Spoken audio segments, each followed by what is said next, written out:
Hey guys, it's Mrs. Mays. I'm going to be reading your reading passages for your NTI day today. Today is March 23rd, so you should be in the March 23rd packet.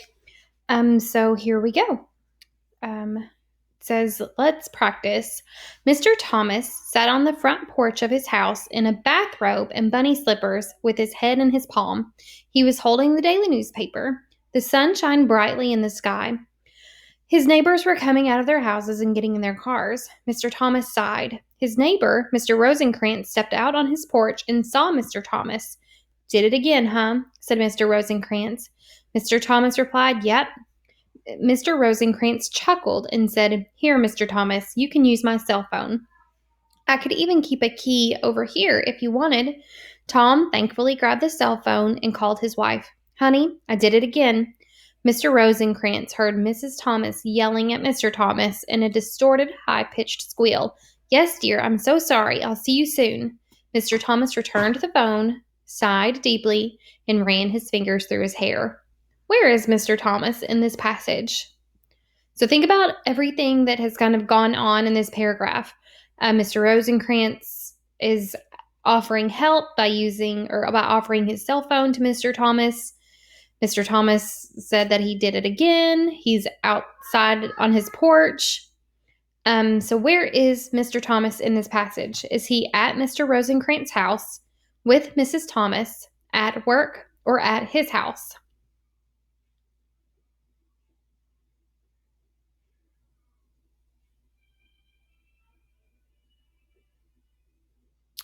Okay, next passage.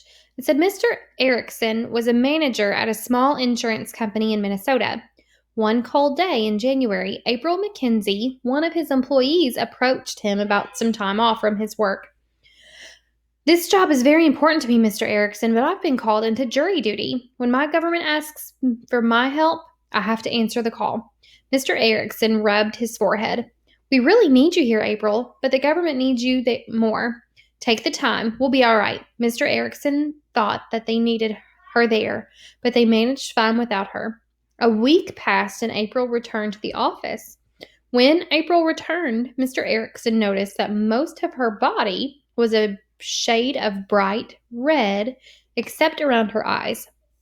Pale with white circles ran from the top of her eyebrows to the bottom of her cheeks.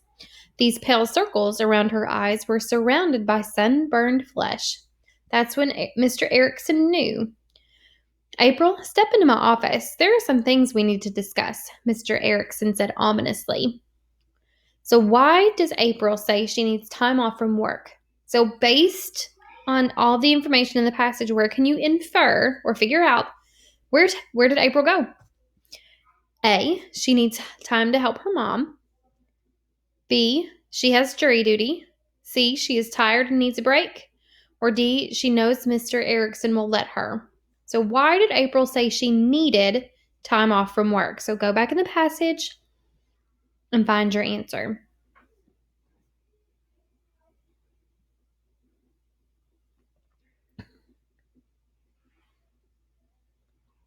Okay, so these were practice. So first one was D, that Mr. Thomas was at his house because it said that he was on his porch. And then in the second paragraph, it says that April had jury duty, and it has been underlined for you in the text. So these are explicit. Okay, now let's see what you know. Maya came out of the bathroom with tears in her eyes. She ran down to the cafeteria and asked the staff if they had any rice. Fortunately for Maya, Miss Lucille did. Miss Lucille filled a red plastic cup about halfway with white rice grains and handed it to Maya. Maya pulled a damp phone from her back pocket and pushed it into the dry rice grains inside of the plastic cup. She sincerely thanked Miss Lucille and then went back to class. She felt relieved, but she was still a little worried. Okay, first question. Who gave Maya the red plastic cup? So go back in the text, underline your answer. Okay, next question. How did Maya feel at the end of the passage? Sad, relieved, or angry? Please go back in the text, guys. It's explicit.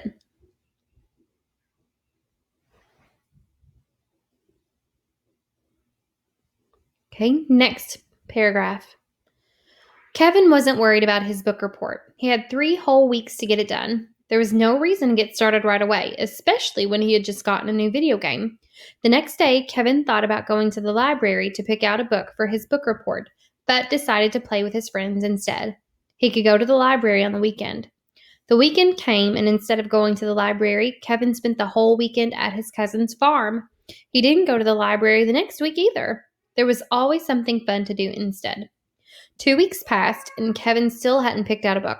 By the time he finally got to the library, there was not enough time to read the book and write the report. Kevin tried to write the report without reading the whole book, but it did not go very well. Kevin failed the assignment. Okay, next question. It says, what did Kevin do on the weekend instead of working on his school report? Played video games. B, played with friends. C, went to the library. Or D, went to his cousin's farm. It says it right in the passage, guys. Right there. Okay, next question. How long did Kevin have to write the report? A, 3 weeks. B, 2 weeks. C, 1 day. Or D, 3 days. And again, guys, it's explicit. You better find it in the text.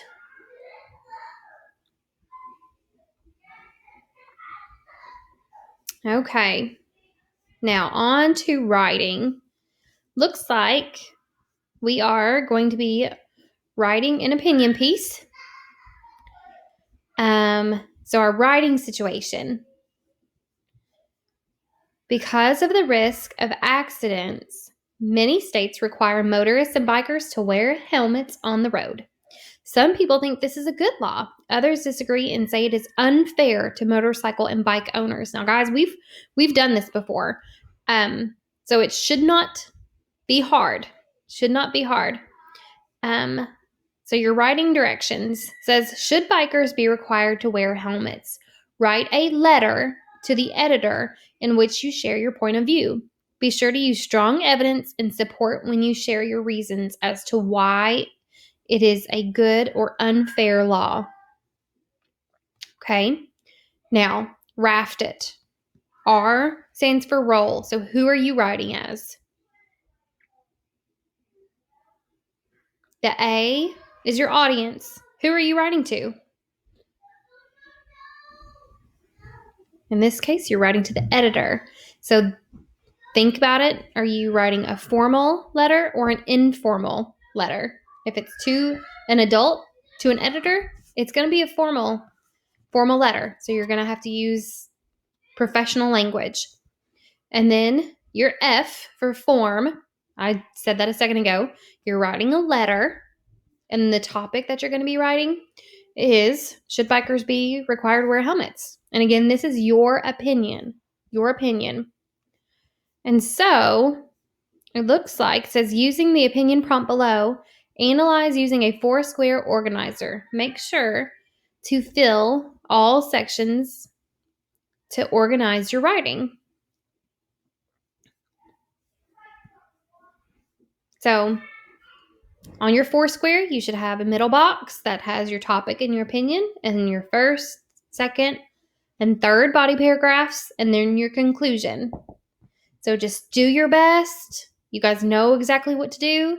This is an opinion, so it should be pretty simple for you guys because, as I'm reading that situation and that prompt, first off, you should already form an opinion in your head. Second off, we've done this prompt before, so you should fly right through it. Do your best. Work hard. Okay. I'm going to go ahead and read your social studies to you as well.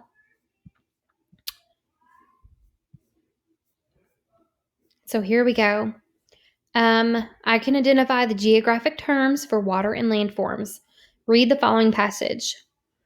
Using geographic terms for water and landforms. And over here on the left-hand side, landforms is defined. So masses of land such as continents, islands, and peninsulas. So here we go. Geographic terms or names help us describe different land forms and bodies of water. You already know that most of the Earth's water is in the 4 oceans. A smaller body of salt water is called a sea. Sometimes part of a sea or an ocean cuts into a mass of land. A body of water like this is called a gulf. So like right up here where my arrow is.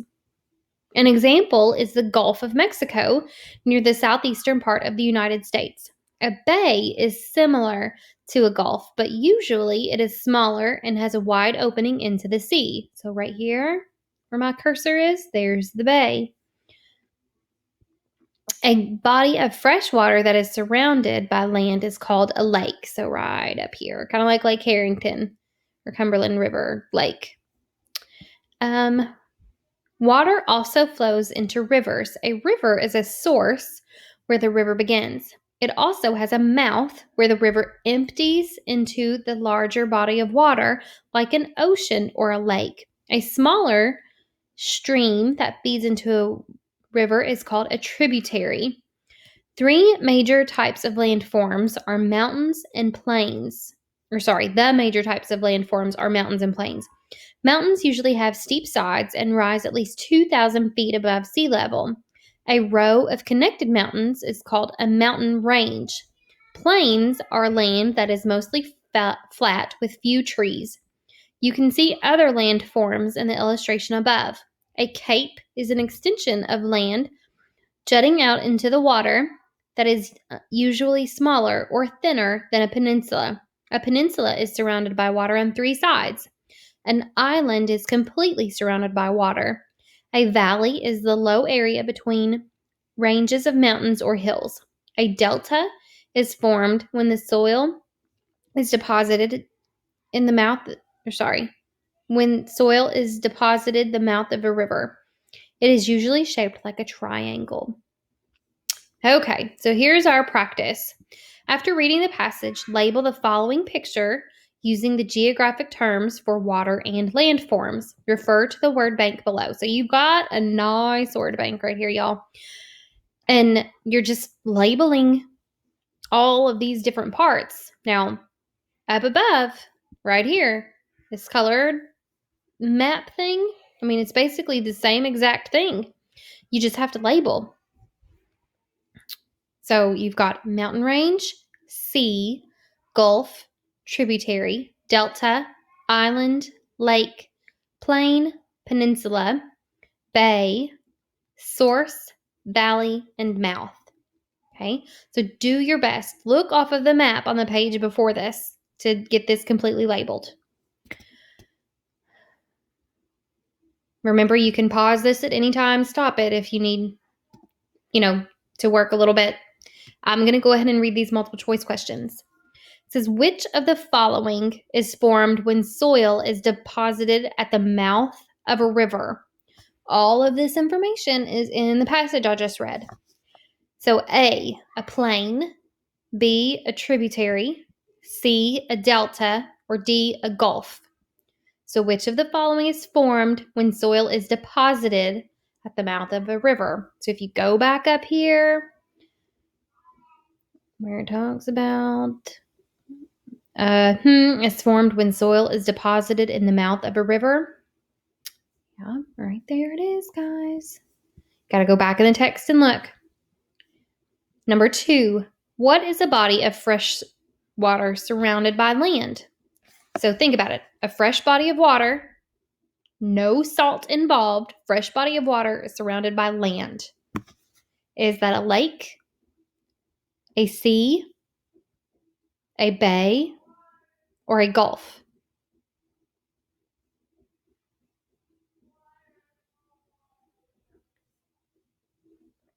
Number 3, what is an extension of land jutting out into the water that is usually smaller or thinner than a peninsula?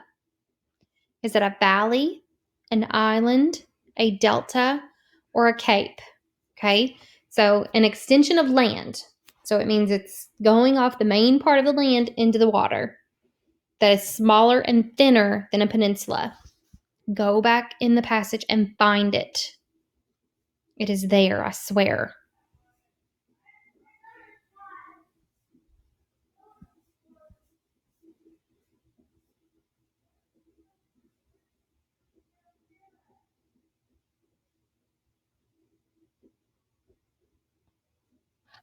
All right, guys.